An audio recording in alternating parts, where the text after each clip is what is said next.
صدا دے رہا ہے انقلاب انقلاب انقلاب انقلاب انقلاب انقلاب انقلاب انقلاب.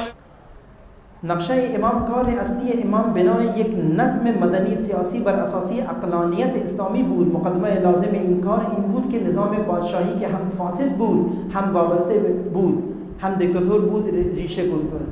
فرماتے ہیں کہ امام خمینی کا اصل جو مبنا تھا وہ یہی تھا کہ ایک نظام ہم بنائیں، ایک سوسائٹی، ایک معاشرہ تشکیل پائے اسلامی بنیادوں کے اوپر.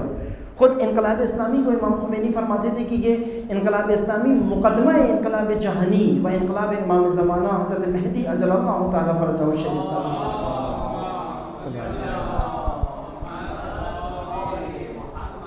اس سفر کا آغاز امام خمینی رضوان اللہ تعالیٰ علیہ نے ایران سے کیا، جہاں تک ان کے پاس اختیار تھا. لیکن امام خمینی نے واضح کہا تھا ہم اس انقلاب کو صادر کریں گے.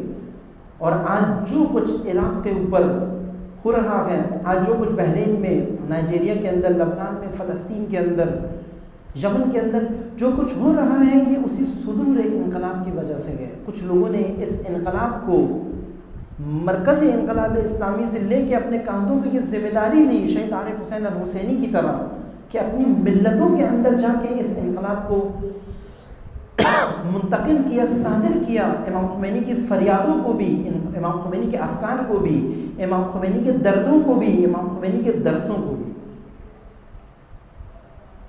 اور امام خمینی نے کہا تھا کہ ہم یہ جو کچھ کر رہے ہیں یہ خود امام حجت کی تشریف آوری کا زمینہ فراہم کر رہے ہیں، تاکہ یہ ایک انقلاب چھوٹے سے خطے میں انقلاب جہانی کا مقدمہ قرار پائے. دور بھیجو محمد و آل محمد پر.